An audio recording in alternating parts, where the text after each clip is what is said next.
You mentioned a little bit earlier about your father's attitude toward death. That when it's your time to come, it's your time to go. It's your time to go. How did your family respond and react towards death? Because he was so sick. It was a blessed release for him. And, there's a time comes for all of us, and he accepted it with grace and with my mother beside him. And the burial service I thought was a little different because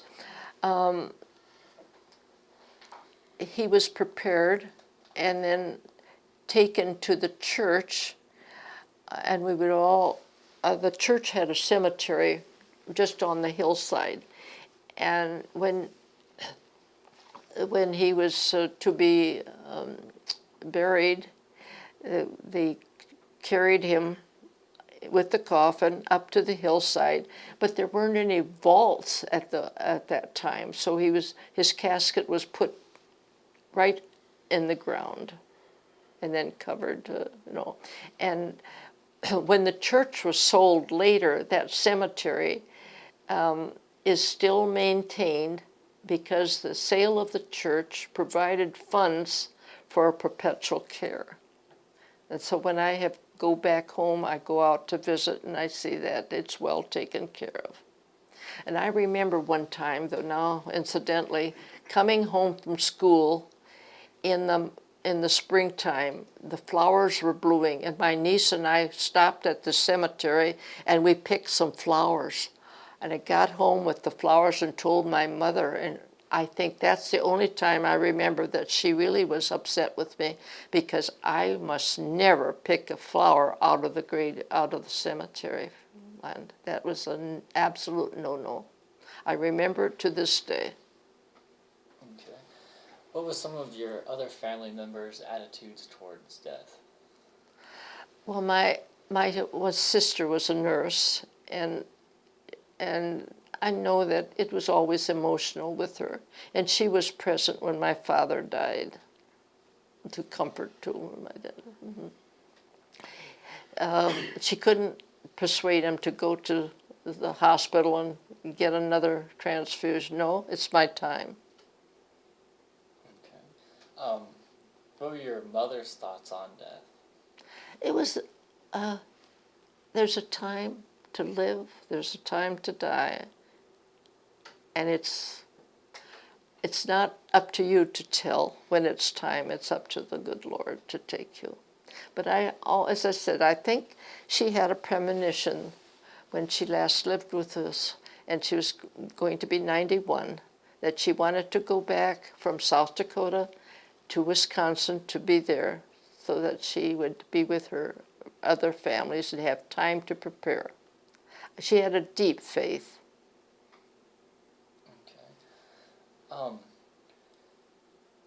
Could you describe a typical funeral that happened when you were growing up? Is there the earliest memory that I have of a death was one of our neighbors. Of the death was one of our neighbors, about a mile and a half away from us on the west end, had died, and they brought the casket home, and my parents were going to go and offer their condolences. And as a child, I went with, and that's the first time I saw the face of a person that had died in a coffin. And to me, I think there was a smell of death in that place. It was they used to bring the people home in the wake or the reveal would be at the home, and people would come and call. And then the day of the funeral, they took him to the church. Okay. And then I remember going back to my church and my baptism. I had a sponsor, and she died when she was young, only 26 years old, and lived near the church it was her parents that owned the farm that took care of the church building and so on. So I remember my mother taking me there to see her, because she was my godmother, and I was to see her and say goodbye to her. She was dying. That is a memory. Those two things, remember, are impressed in my mind as a child. Okay. Was your godmother a big part of your childhood? No, I don't remember that at all, because I was only probably 6 years old, 5, 6, I can't remember my age, and I don't have a record of when she died, so I can't go back to that. You mentioned a little bit about your family and views of the day of looking down upon intermarriage between different faiths. How did your family view other faiths? Well, because of the religious differences in the Ukraine, they lived next to the Russian Orthodox people, and also this was a Lutheran colony, but my mother and father, my mother's father especially, had a nice farm that she's telling me about this, and they would deal with the Jews and the Russian people. They got along just fine. Evidently, there was there weren't any problems, because they seemed to know that they had to live together, so they better get along.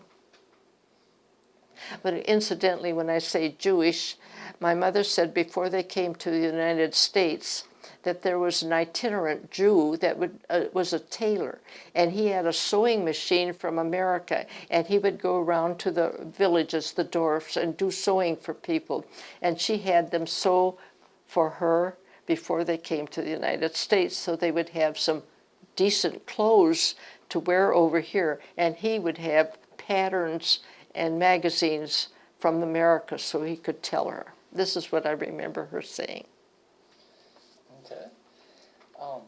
Let's shift from, is there anything else you'd like to talk about in regards to religion or your faith? Well, I think we have come to be more tolerant of other faiths. And I remember as a child, or not as probably as 13, 14, when I went picking strawberries, and a young lady next to me, my age, was Catholic, and here I am Lutheran, and she said, "You're going to hell." And I said, "Oh, how about you?" Excuse the language, but this is the way we talked. And so we felt for each other's souls, I'm sure. So then what happens? We grow apart. She goes her way, marries, widowed. My oldest brother married, widowed, and marries Ruth. She turns Lutheran, and we both know where we're going. All right. This is going to be very strong language, but it was the truth. And sometimes truth hurts. Yes. Okay, let's switch over to your activities as a youth and some of your schooling. Oh, my schooling, I loved to go to school. We walked 1.5 miles, which took about, I don't know, depending on how eager we were to get there before classes started and see our friends. But we started out, and because we were at the end of the district, so we would go east and pick up the rest of the kids, and we'd always have companions to go to church. We took our own lunch with us, and a syrup pail that was empty. Later, if we got a a lunch bucket that we could purchase was wonderful. And we'd have a sandwich or an apple or a piece of cake or whatever Mama had made for us. And then when we got to school, we just parked it with our, well, in the wintertime, we just kept it inside, but we didn't have any place to heat it, but the schoolhouse was warm. We had a brick school building, 1 story, and space for, before we entered it, for our water pail, hanging our clothes, or our boots and everything. And we didn't have any hot lunch. We didn't need it. A cold or a sandwich was fine. And as I say, in the wintertime, it was warm in the school. We had a furnace with a grate. This was unusual because other places had a stove that heated, and then it would be so hot near the desk that it'd be cold at the other end of the schoolhouse. But ours was warm because because in the front of the building we had a big opening and no fan because we didn't have any electricity, but the heat would go out and it would go all over. And we had a nice school building. And I remember that when I went to school, the first 2 years I had a woman teacher each year. The second one, I remember her name was Swanson. And then the third, fourth, fifth, sixth, seventh, and eighth, we had a man teacher. And he was a wonderful teacher, very interested in the children and wanted them to study hard. And can you believe this one teacher had 42 students? In fact, I have something to show you.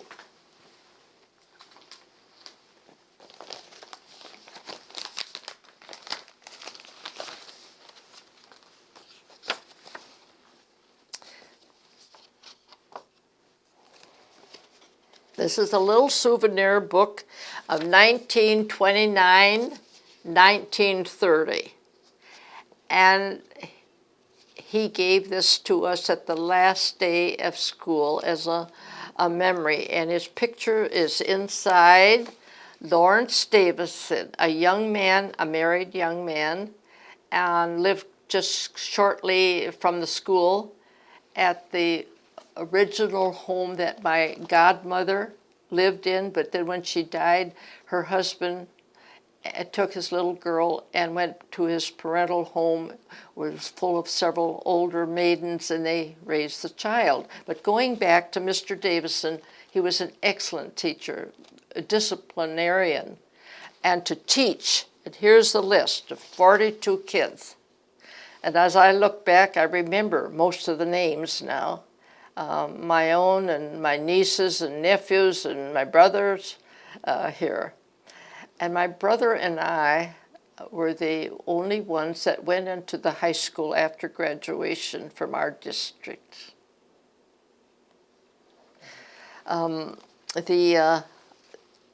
We kept in touch with Davison, and I was going to call him Reverend Davison because that's what he went into and was a pastor with a congregational church in Iowa.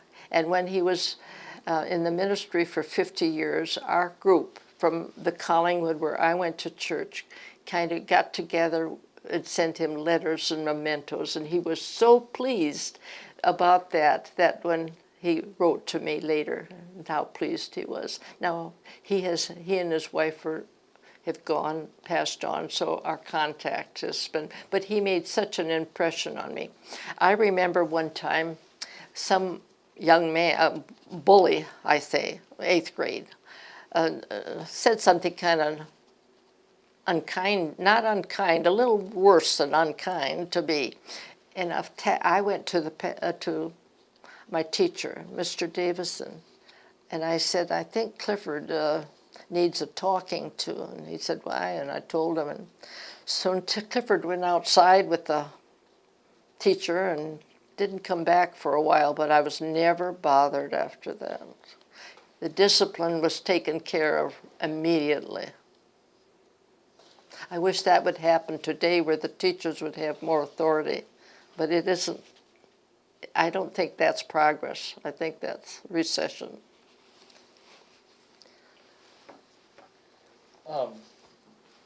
You mentioned you had a large class of 42 students. What was the proportion of girls and boys in that? Oh, that I don't remember, but I remember there were four, with myself, there were four girls. Yeah, my niece, myself, and two. But going back, the schoolhouse was in the middle of the section, or wherever we were. So we had a half a mile and a half to go from the west to the east, and the east came to meet the west at the schoolhouse. And there was always that challenge between the west and the school. We played games, it was west against east, east against west. And in study also. It was just kind of a fun thing to do. And I remember that. And of course, the older children sat in and listened to the stories of the children, their lessons, and then to help the teacher, they would set aside and listen to the younger ones, kind of a teacher's ed program. We challenged each other to be the teacher's helper. That was an honor, to be asked. Now, and I remember that teacher was very fair to us and gave us all an equal chance. There was no hard feelings that I remember. He taught us that we must share.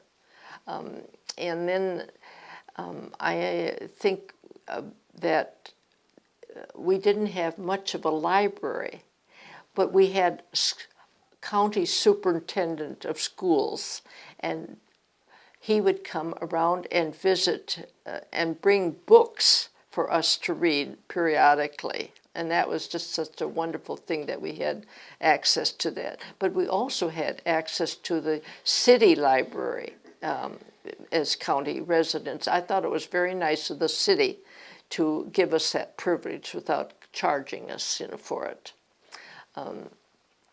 Then we would have, when I graduated from the 8th grade, we had a county examination, and we had to pass that in order to go on, or else those who had not passed it had to stay another year. Okay.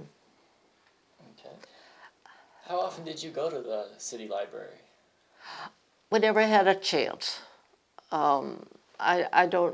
I know I would go whenever I had a chance and borrow a few books.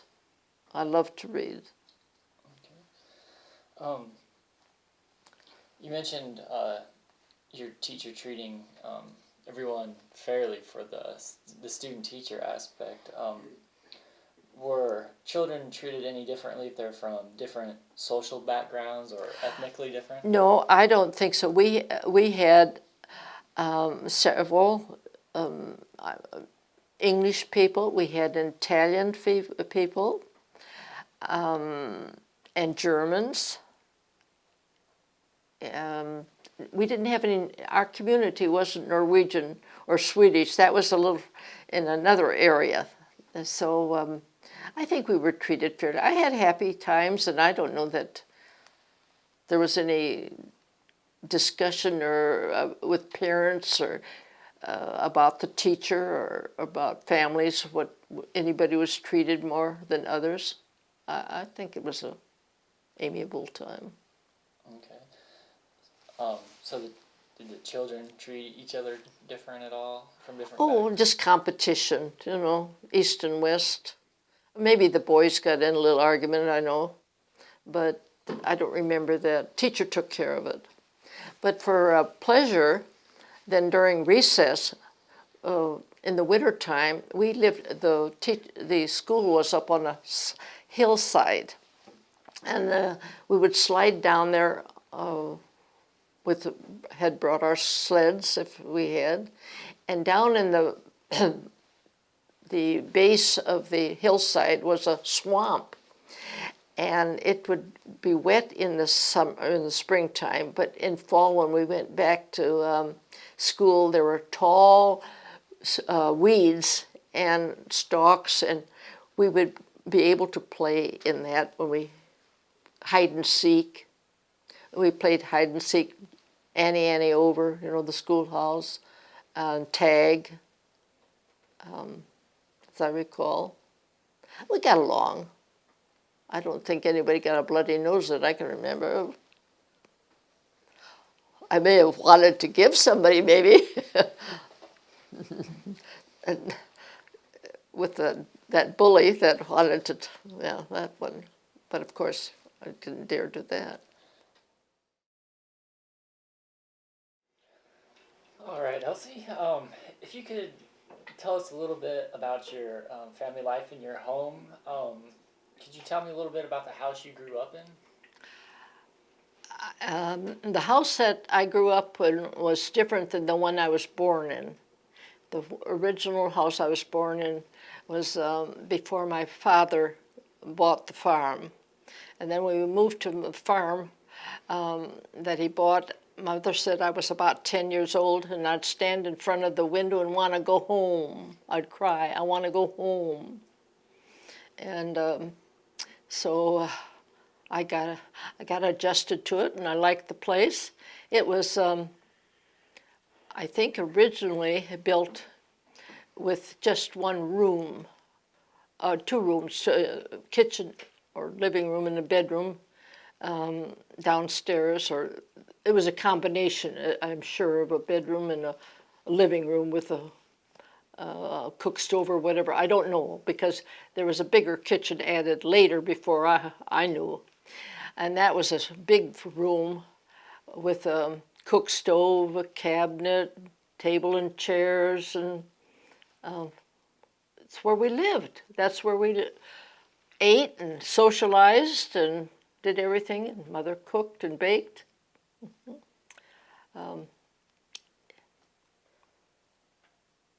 I told earlier about sitting in a high chair, so I know that stayed in the kitchen. But we didn't have running water, and we didn't have electricity.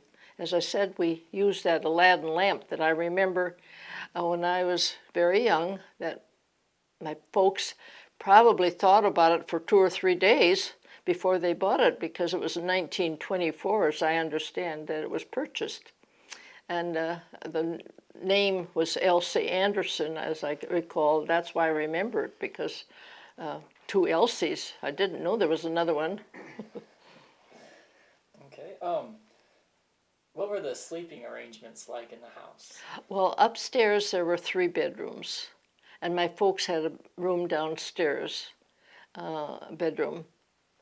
And it was cold in the wintertime, except that the stove in the living room in our house had a chimney that went right through and within one of the bedrooms. So that chimney would heat up, and we were a little, could feel that. But as I said, that when I went to bed, Mama would heat some flat irons and wrap them in some towels so we wouldn't burn or bruise our feet or bump, or and how nice that was to come with your cold bare feet and have it warm in there, and flannel sheets and goose feather pillows, because she raised geese, and then when they were slaughtered, keep the feathers, and she would strip them and make pillows.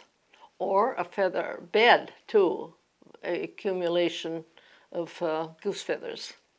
And I remember how soft that was and how warm it was. I remember when my folks had their 25th wedding anniversary, and my sister and her husband and my niece and nephews came down from, and my aunt and uncle, I don't know that, but I remember my niece and I got tired after we played, and we went and laid on my mother's feather bed. And of course, when she made it, it was perfectly smooth. You don't have a wrinkle in that when you have so it was fun. Those are some memories. Okay. You had siblings of various ages. So who all lived in your house when you were growing up? Well, as I said earlier, that my oldest two sisters and a brother were married. They did live. I don't. Oh, I remember though one time before my oldest brother was married, that he accompanied the cows that our milk cows, they were Holsteins, and people from Pennsylvania came and bought up dairy cows in Barron County, Wisconsin, which was a dairying county. And they needed some help transporting these cows to Pennsylvania. So they did it by train. And they'd have to take the cows to a train station to have somebody, when they went along, to kind of help until they got to Pennsylvania, and then they rode back. And then they went to Detroit, to Michigan also. That's a whole new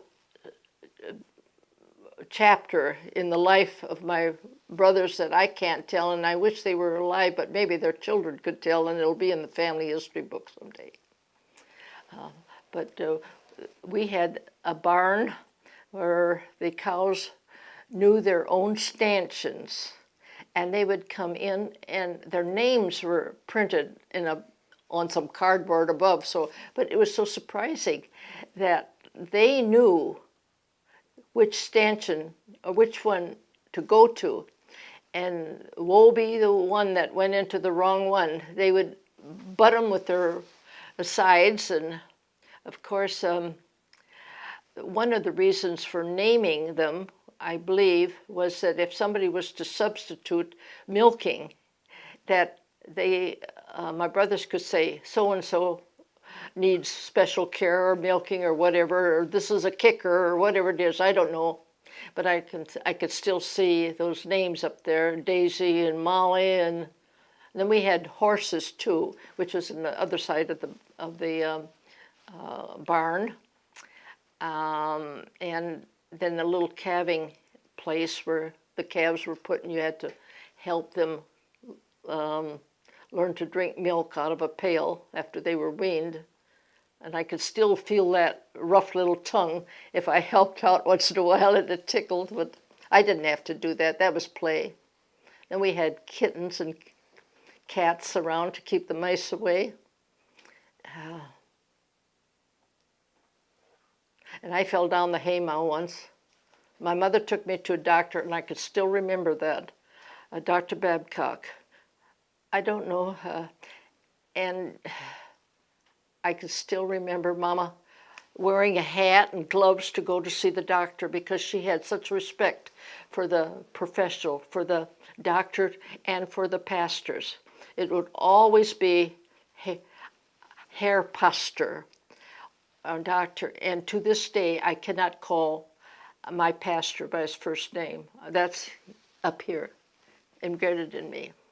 And I look at horror when I see these young kids will call their pastor by the first name. That doesn't sit well with an old grandma. Okay. I wander off on the subject once in a while, but that's what I'm known for. What language did you and your family speak at home? My parents spoke High German, and they encouraged us to teach them more of the English to read. And my father wasn't as interested in reading English as my mother was. Okay. How did your mom feel about speaking English? Oh yes, she wanted us. She wanted it. She wanted to learn. She wanted to know the words, and Okay.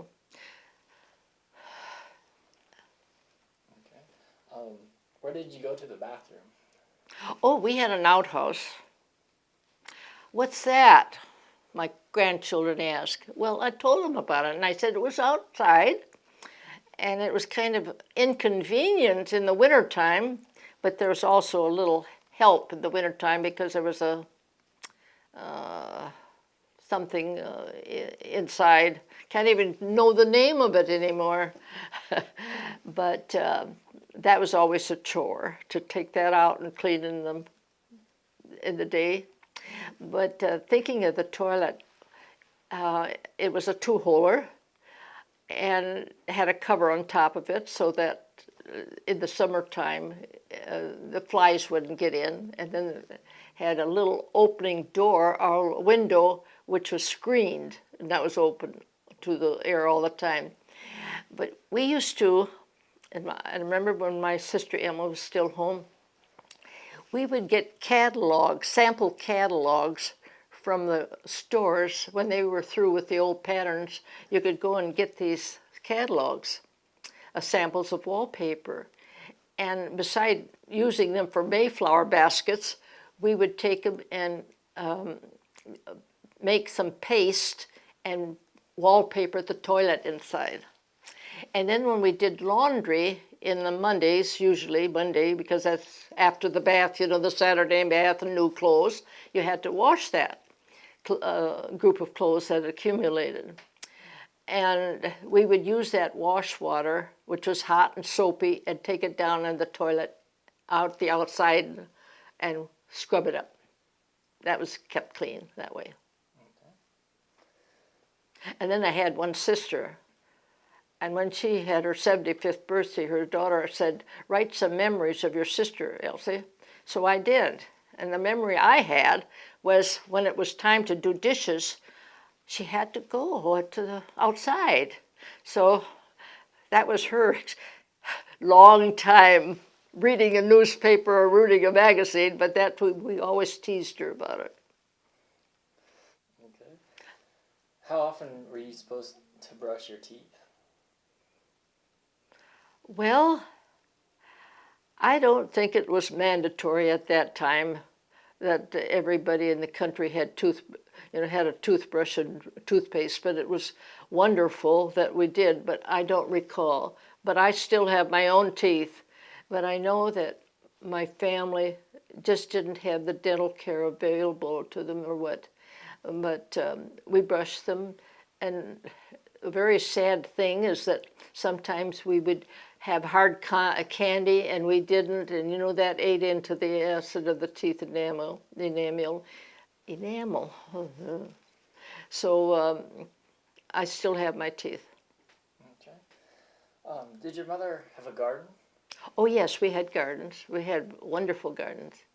And then, as I said, that my parents had contracts with the peas, and then we could get, at first when they took the peas in to be threshed at the canning factory, you could buy the peas and then have them, rarely did we can peas. I don't recall that we ever canned peas. We canned tomatoes, but you had to be very careful with that. We mostly canned meat, beef and pork and chicken. What other type of vegetables were grown in your garden besides peas? I think we had beets, cucumbers, lettuce,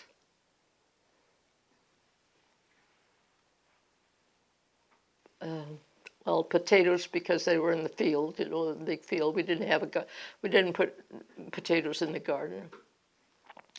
I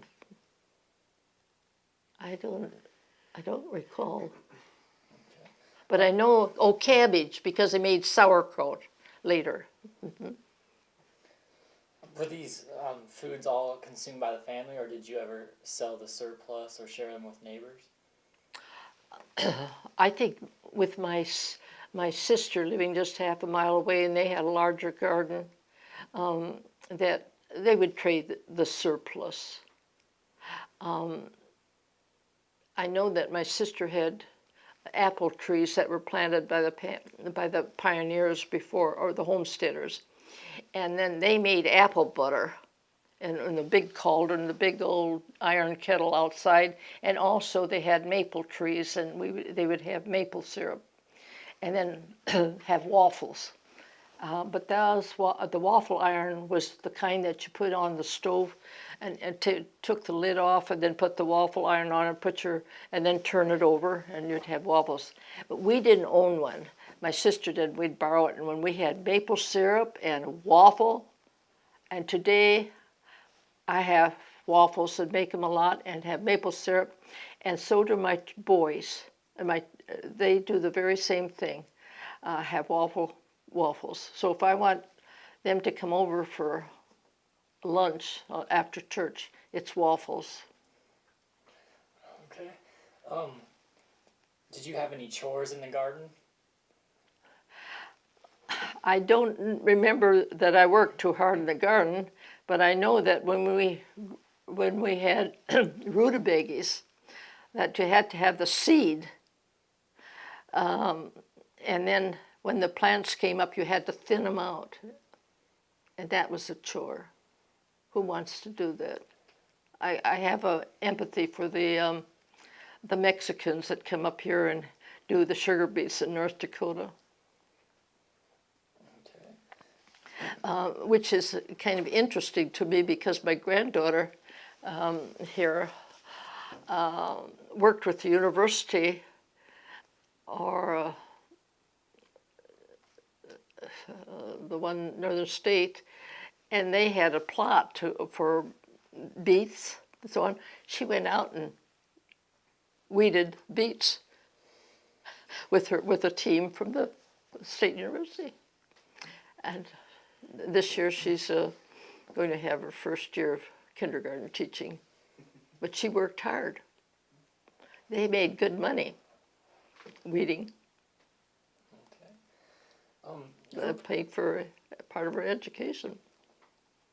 Okay. Who prepared the food that came out of the garden? And who prepared the meals? Well, I'd probably have to go out, excuse me, and Mama would direct the traffic. I don't remember that I was ever abused by having to do something with the garden. No, that was work that was expected of you, you know. I think what happened, this is a story in the family, that she was going to have cucumbers for sale. So the plants were planted and were growing, and one of those sisters was supposed to go out and kind of weed them and take care of them, and she chopped some down. So it eliminated that year's good crop. I don't know what happened after that. That's a family story that kept up to tease her about until she was in her late stage of life. There's always a little family humor. Chopped off just like my sister Emma, and excuse to go outside after dishwashing was there, because we had to, you know, have our dishpan and hot water and rinse water and dry them with a towel. The towel that I learned in 4-H to draw the threads to make the hem straight. I still have that thought in my mind. The seams are supposed, and my daughter is a beautiful seamstress, and she does a perfect job. I took my mother's advice and don't learn to sew too much. I did quilt, though, some of the things. Did a few things. Okay. So your mother was a quilter and a sewer. What type of things did she sew? What kind of things with... What type of clothing or any Oh, other with thing? clothing. What Well, Mother would make dresses for us and shirts for my father because he wore a cadet type of a shirt. And she was a good seamstress. We had a sewing machine. I don't remember the name of it. It was a treadle. And my husband's mother was a seamstress. And her mother, my grandmother on my daughter's great-grandmother had the sewing machine, then her grandmother, and she has it today, and she does sewing. And she says, I can do heavier sewing on that old treadle machine than I can with my modern one. So she has it, and she does beautiful work. Did your mother quilt anything or sew anything besides clothes for the family? She didn't knit anything. She didn't knit, but she crocheted. And I have some of the samples of the sewing, the crocheting around hankers. And here's the one. This what I made, and this, the purple and the red were made by my sister. And they used to use, when they did other doilies and they had thread left over, they would put it on the edging of hankers. Where would they get the material to make Oh, these? now that brings back a story about the gypsies. Because when I was a kid, a gypsy would come through, a horse and buggy. I remember only one occasion and my brother, older brother, said, you know, they buy little girls, so I'm going to sell you to the gypsies. I was scared. I believed him. And I went and hid. I could still remember I hid. You know, the old treadle sewing machine had a space, and Mother covered that sewing machine with a cloth, and I hid on that tread of that sewing machine. Now, I don't remember what happened, if he was scolded from my mother or not, but at least I survived and I wasn't sold out. But there used to be peddlers, you know, to come around. And that reminded me that also in the farm, there was a man that we called Chicken Man, because he would come around with an old beat-up truck and had chicken crates in the back, and he would go from farm to farm and buy chickens so he could sell them then. That was the only way that probably he wanted to make some extra money. It was hard during the Depression. They tried everything to make a living. Okay. Chicken Klein, that was his name, Chicken Klein. And since he lived on the way to town, every time I went past that place, I thought, that's Chicken Klein's place. Wonder what happened to him. Okay. Since your mother made clothes, did you ever have store-bought clothes at any point in your childhood? Oh yes, after she didn't want to sew for me anymore, I bought it. And you know, you could buy a pair of shoes for $1.98 or a dress for, but then also you didn't get much in wages or much for your produce. So I don't know, it evened out some way, but when I got to be 16, I would go and I could go and babysit for my neighbors or so on, maybe get a quarter or 50-cent piece or whatever. But I remember when I was a child, well, not a child, I must have been responsible because parents left about 4 kids, and I was in charge of them for a week to cook and that. But you know, you learned responsibility and you knew how to cook. But cooking was simple. I mean, satisfaction. Milk, bread, eggs, fruit. I don't know, only apples and plums or something, you know. But Mother canned peaches and pears.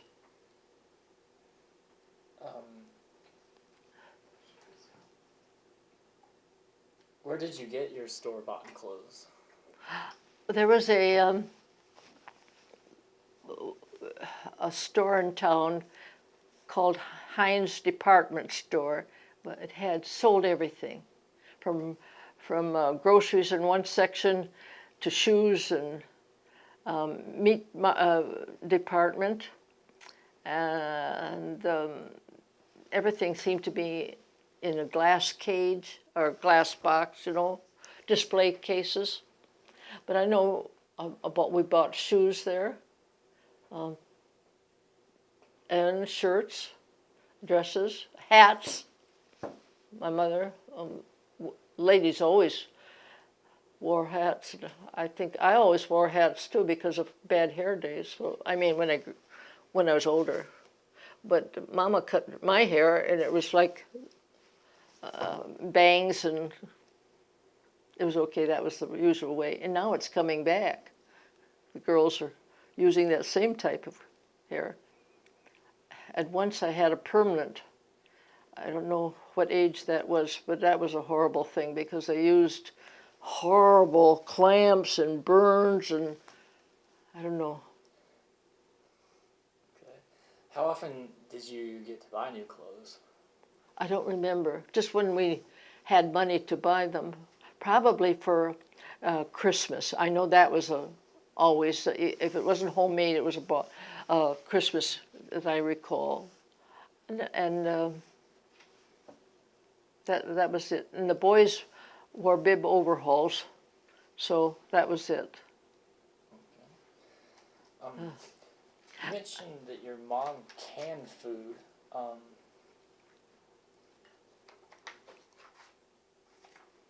Well,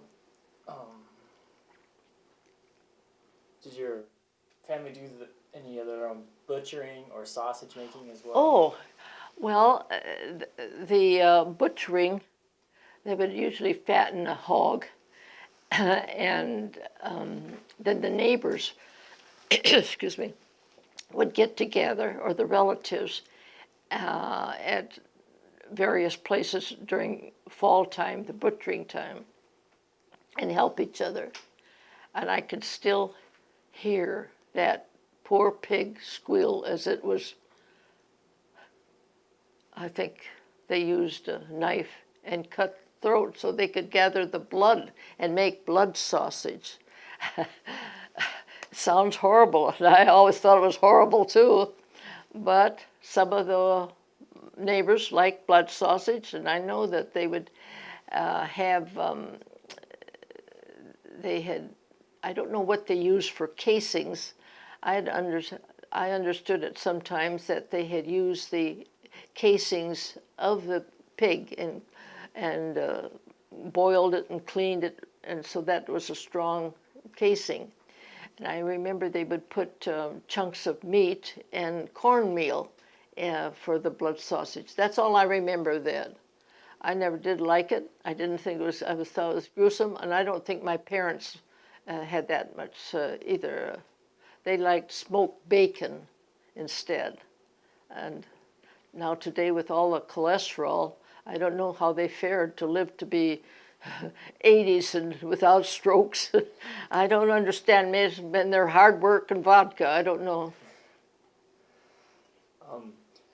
Did your family make anything else of their own, such as root beer, wine, or liquor? We made root beer, and then you had a special gadget to clamp the caps on, and if it wasn't done properly, I remember they put it down in the basement, and sometimes there would be a pop that the glass bottle would break. And incidentally, in the basement, we had kind of a root cellar where they stored the potatoes.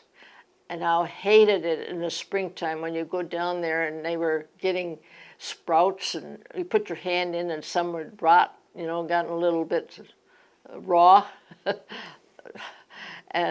they had to choose the best to get for seed the next for the planting season, and you'd cut them so that you'd have an eye open so that would sprout. I remember that too. Okay. And the sauerkraut in the basement, big 5 or 10, and then because it was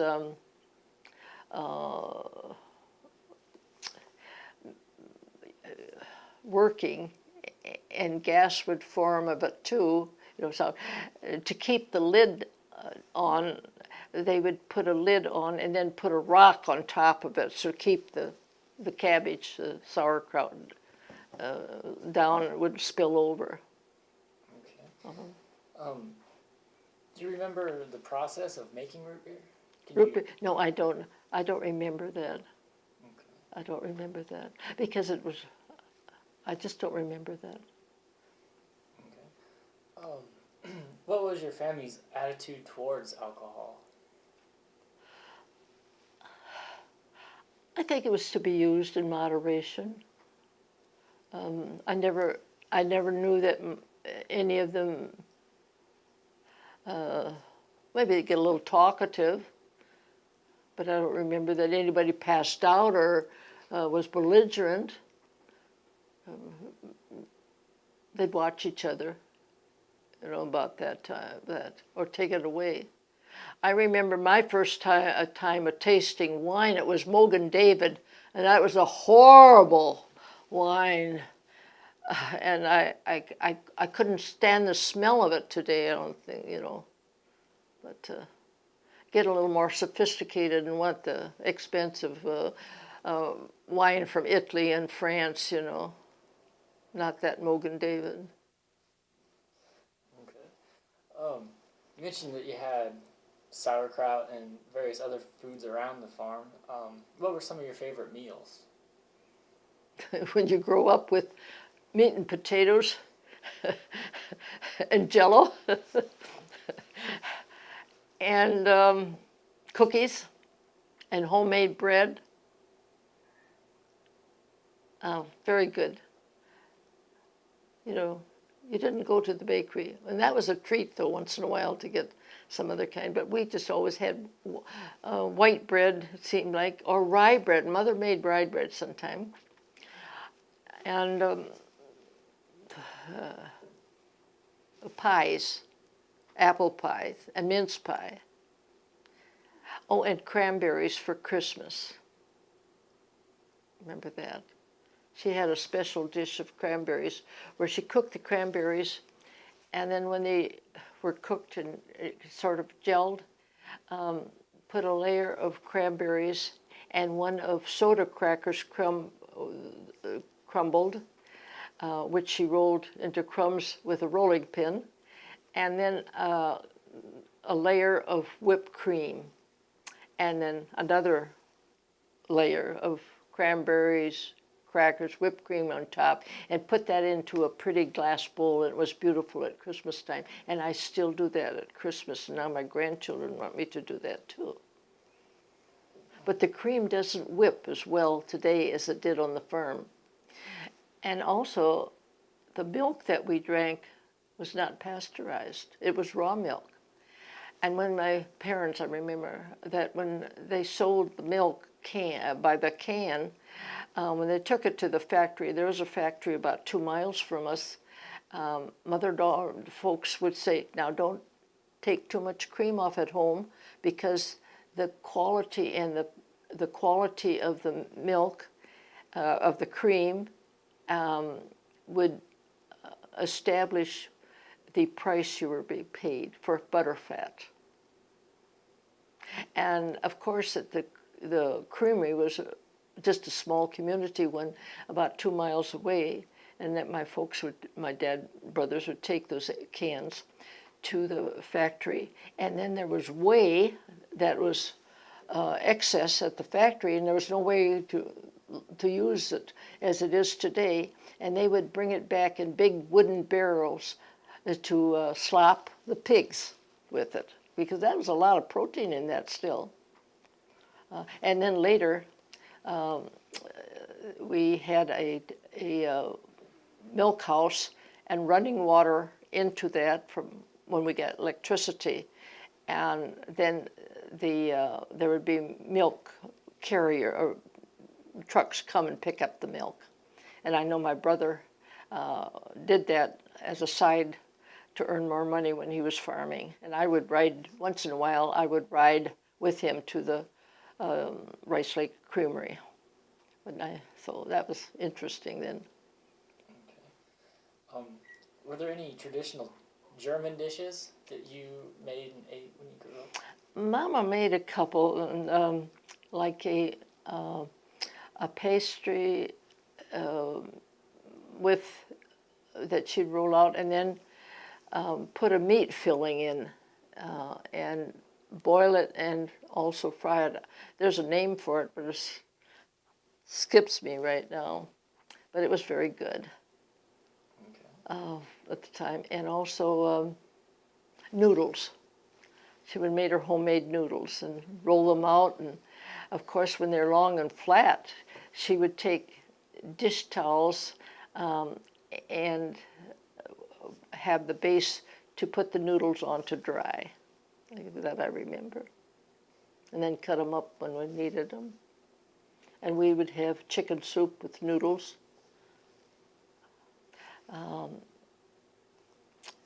And potato pancakes. Potato pancakes. What were some of your least favorite dishes as a child? I liked potato pancakes. I still do, but I have discovered that I can't eat 3 or 4 anymore. One or two is plenty.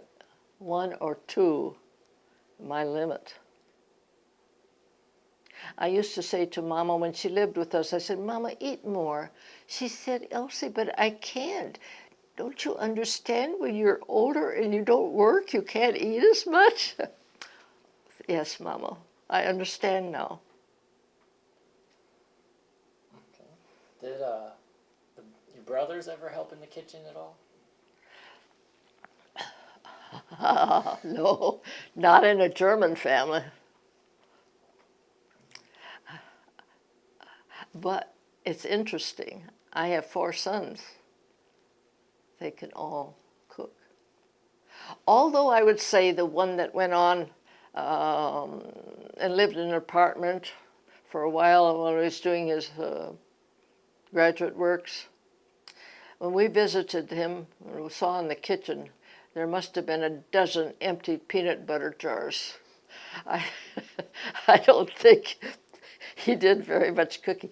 He was very fortunate. He has a wonderful wife who is a beautiful expert cooking. She'll stay up till 3 o'clock in the morning, or if someone has said, "Please come to our party and bring something that you make special," and she'll never ever let anybody down. If she has to stay up and it isn't perfect the first batch, she'll make another one if it takes her till 3 in the morning. That I am aware of. Cheesecake is her favorite. Okay. Well, I used to do a lot of cooking and learned it from my mother, baking bread. But Mama would always bake bread, and she'd use a big bread pan. Well, like that. Start the dough, I think, the night before, and then wonderful bread, and bake it in that kitchen stove that you had to, no temperature a dial, you know. You'd set it by the way you fired the stove for heat. Real crusted bread, very good. Did she have any tricks of regulating the heat, such as I don't know. That was, I don't know. I really can't tell you. Okay. Let's talk a little bit about holidays and celebrations. We've touched a little bit about Christmas. But what was your favorite holiday? Christmas. Of course, we have presents and candy and special food for Christmas. Who would choose any other time? Birthdays were okay too, but you didn't celebrate as much as family. You know, birthdays were great. Okay. Did your family celebrate Easter? Oh yes, oh yes. And we made, as children, I remember, we made nests outside of straw because the Easter Bunny was coming. And how excited it was to go out there to see what we get for Easter. And the parents, no matter what, they always had something for us. if my brother didn't get to mine first, it was okay. Then I'd have to search for it. Maybe we had a little discussion, I don't know, but yeah, he was a little, they would call it in German, a little Taugernecks. What does that mean? Well, it means a little, I suppose, a little fellow that played tricks. What type of gifts would you receive for Easter? Oh, I would, that's something over there. Well, I would did a candy. I don't think we ever, or little chickens, maybe little feathered chickens that they bought in the variety store, to give us. And maybe well, that was kind of chicken times where the little chickens would hatch, or the little eggs would hatch, and we had little chickens to play with for a while. That was fun, but I don't have too many memories of what else we did. We went to church, I know, with our new dress and our new pair of shoes, and no doubt a bonnet. I don't remember that, but it was fun because my niece was, was 3 months older than we would have fun to compare and see our new dresses and so on. Okay. And no doubt we had family visitations. It just takes a little while to remember all those things. There's so much to remember. Did your family celebrate the 4th of July? Oh yes, because there's always celebrations in town, and fireworks that I remember. And maybe we had a chance to go to a movie. And picnics. And watermelon, and picnics and watermelon. And then probably chicken, fried chicken. Did you and your brothers get firecrackers to light off? Well, not together, but singly they did. And Mother would always warn them, about they're explosive. You don't get too near them, but I can remember sometimes there were burned fingers when they came home after a celebration. How many times I don't, but you remember one or two occasions. You mentioned going to picnics. Were these picnics with neighbors or family? A family, we probably, well, mostly I think when we got together were church festivals. They call them the mission festivals, and that would be gatherings probably with picnics. We'd take our potluck, or everybody would contribute something. That was always fun. And otherwise picnics, I can only recall several, that mostly mission festivals, but when I grew into where we young folks would get together, we would go on picnics or meet at a lake and then go rowing or swimming. Well, swimming wasn't really a favorite because we didn't have any bathhouses to change clothes. So that was usually limited. But we had a river through our farm, and we could go swimming there if we wanted to, ice skating and swimming. Okay. And the socializing with the neighbors that meet there. Okay. You mentioned birthdays a little bit. Could you describe the type of gifts that were given, and if relatives came over or anything like that? Well, it just seemed that get together and play games. Like I said, the boys would probably play baseball, or softball rather, but there wasn't soccer. There wasn't football at that time until, well, people that went to high school got the football. But if you didn't go to high school, the farm boys wouldn't play football at home, just for the or Annie over the throw a ball over the house and catch. Thinking of hide and seek, and fishing. We went to, or in the wintertime, skating or skiing. Okay. What type of gifts were exchanged for birthdays? Well, I have a little sewing basket that I had from my niece, and we would exchange. She brought over a sewing basket similar to the one I have, like this. This is not the original. The original one that I gave to a great granddaughter, or to a granddaughter, and she'll give it to a great granddaughter someday. But this is a regular, similar to the one I got. Okay. Oh, and then the one I got was full of homemade fudge, and I remember that also. And so we exchanged gifts, and probably hankies. What said it's a sewing basket. What?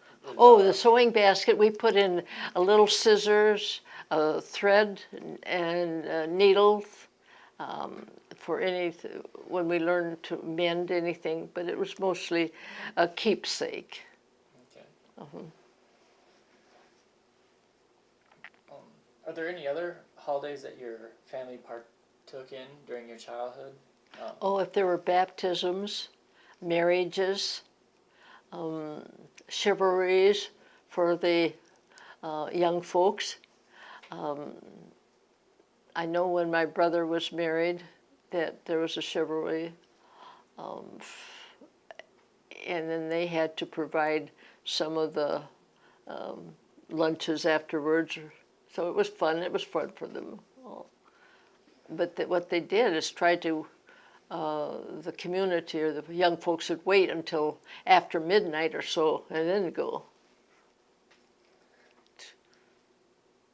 Okay. What was chivalry? A chivalry.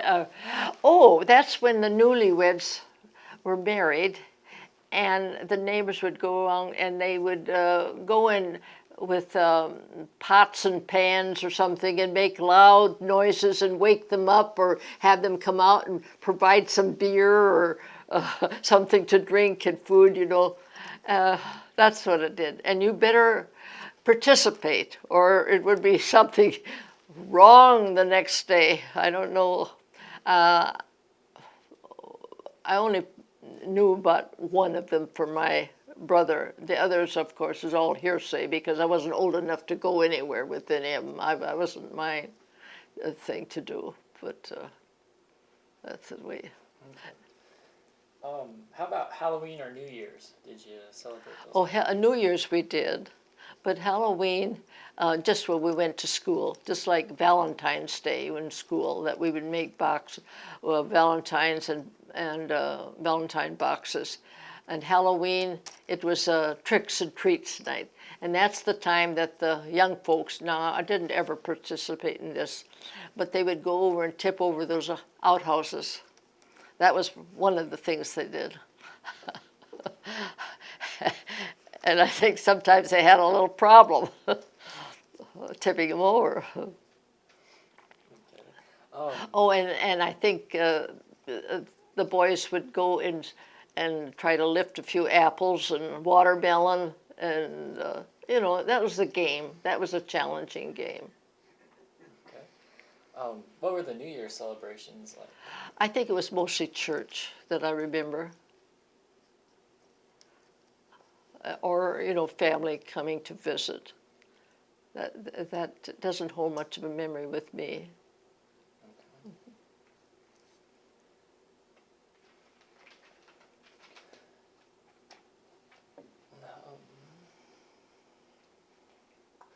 was your most stressful childhood experience?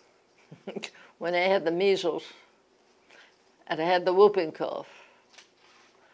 I know that when I had the measles, and I was on my mother's. I must have had a heightened temperature and was delirious because I could still visualize those people walking up there on the ceiling. I could see them, you know. That vision is still with me, and now I know what a hallucination is, and it wasn't real. And I'd tell my mother, "They're there." No, that's the only memory I have. And then coughing, and then they put a poultice on my chest. I remember that, but those are gone now. Okay. Did you have to go to the hospital, or you stay at home?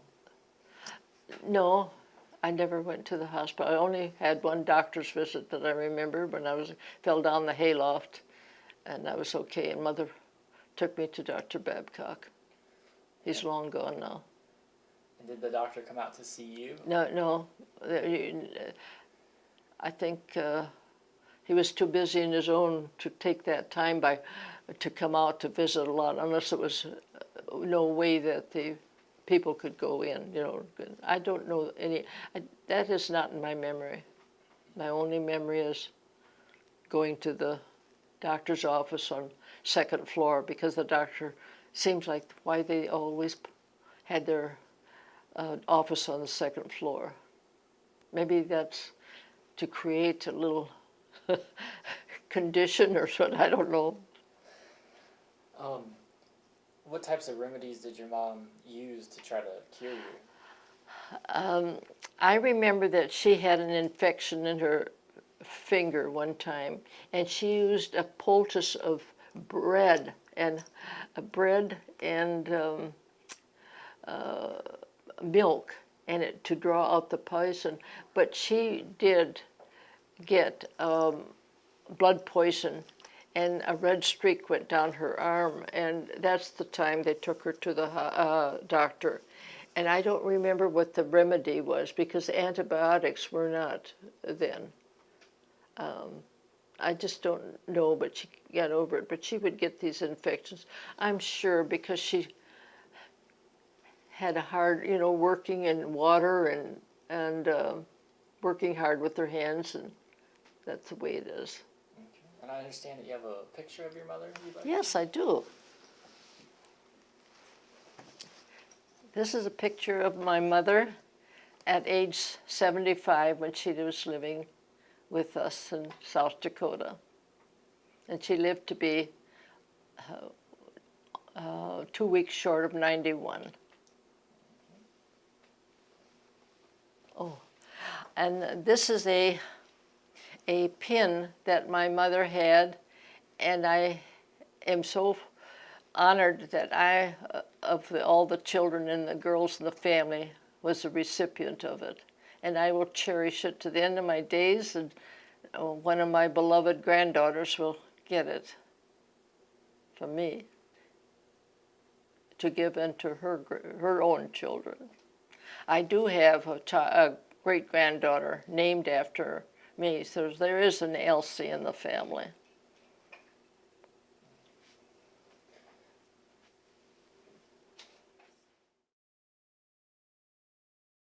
If you would you tell us your happiest child memory? I think my happiest child memories was with when I was a child, and I went to my niece, and we could play together and make mud pies and dress up the little children and play house, and do dolls, cut out dolls. I think those were happy days. They were freedom days, no cares, innocent childhood. And today, somehow society has stolen the innocence of the children. How would you make your mud pies? How would we make the mud pies? Well, we would find some nice, soft dirt, swipe some eggs out of the chicken house, add it with water and the dirt, and then we would actually try to make a pie crust, out of this, and then pretend that we're putting, probably filled it with leaves or little twigs and make all these pretensions. Of course, we didn't tell my sister that we took the eggs out of the place, but they were cheap anyway. They didn't sell for much. But now at our age and we meet together, we say, do you remember those days? Those were fun days. Okay.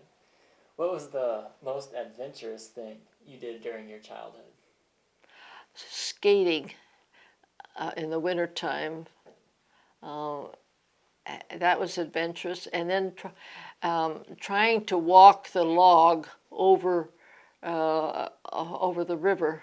They placed a big log on the river so we could walk over it. And that was adventurous because you fell down and you'd go into the water. And of course, I didn't swim very well, so that was adventurous. That was adventurous. And horseback riding. I had an old broken down horse, I think. They didn't know what to do with it, so they turned it over to ride. And she was blind in one eye, so she took me for a ride. And I don't think she saw the branch, and she took me under a branch that almost whipped me in the head. But I remember that one. Of course, it was bear riding, too. You rode bear. You didn't do it with a saddle. You just held on to the reins and hoped you wouldn't slip off the horse. What river was the log across, and how big of a river was it? Oh, just a Vermilion River. It wasn't, you could throw a stone across it. And I think now it's kind of drying up a little bit more too. But it originally started from a lake at Cumberland. And it now, the last time I visited there, it was trickled down very much so. But I could still visualize myself in it. It was fun to see the minnows and then wade in it too. Okay. Is there anything else about your childhood memories that you would like to add? It was kind of interesting when threshing time came, and I'd hear the big old threshing machine come down the road, and it had finished their last job. It was also done on contract because each neighbor couldn't afford their own threshing machine, so there would be one man that would have it with his crew and go from farm to farm. And when they came to our house, it was exciting for all of this added commotion and excitement. And then watch them, the men with their wagons and horses go out and pick up the bundles and bring it. And it was an old steam. It had to be, I think this one had to, no, it was run by a tractor, I believe it was, with a big belt, as I can see it. But then after the threshing was done, we could go out with kids and pick up the string that we would roll, that had held the bundles together, and we would see how many we could pick out of the straw. It was a game, and then we would roll it into a roll. See how big we could get it. Okay. Did you have any extra chores or duty when the threshers came around? Oh yes, because Mother had a lot of extra baking to do because it was lunchtime in the morning, a dinner in the afternoon, or we called it a dinner at noon, and then lunch in the afternoon, and then supper in the evening. And that was a lot of work in the hot heat to prepare for. And then every farm wife wanted to outdo the other, for the food. And it was interesting. But it was a good meal. It was a good meal because they worked hard. But there always seemed to be a pie for for dessert. No ice cream, but pies. And no Jell-O because that was ladies, that was light, but it was good meat, potatoes, and gravy, and that was a lot of work. Okay. Did the families eat with the threshing crews, and was it just a big meal for everyone, or? Oh yes, for all the workers. The neighbor, every worker had, it was done. You'd never send a worker home without food. That was that was the no-no. Your name would have been mud, I'm certain, more than that. It was an interesting time at harvest time. And then rutabaga harvesting, they'd go out and potatoes, digging up the potatoes and then you'd have to pick them and sack them and get them ready for taking to the town for sale, because they had a train at the town and a big warehouse, and wait and sell them for the East Coast, especially the rutabagas. But that's all gone now. Okay. Why do you think it is important to tell your life story? The only reason I'm telling it is that my children won't forget their heritage and the sacrifice that their grandparents had made so that they could come here and live in freedom and have an education. Okay. Are there any other thoughts or observations you'd like to share with us? I did write what I was thankful for, and that is, I don't have my copy with me, it's here somewhere, but I wanted the children to know of the sacrifice that it took. All the pioneers here in the United States, the homesteaders, and the faith they had to see them through. And I wanted them to have an appreciation of it and not take everything just for granted or to look out for government handouts. I'm liberal to a point, but I'm also very conservative to a point. Okay. Is there anyone else that you would like to suggest for us to interview? Suggest for ending? Is there anyone else that, you'd like to suggest for us to interview? Oh, to interview. Well, see, I'm the only one from my area in Wisconsin, but it branched out, as I said, to Iowa, to Oklahoma, to New Zealand, and to Germany, back to Germany. And what impressed me the most is that the second and third generation had the privilege and the fortitude to continue their education. That is the very important, and not to take it just for granted, the liberties that we have.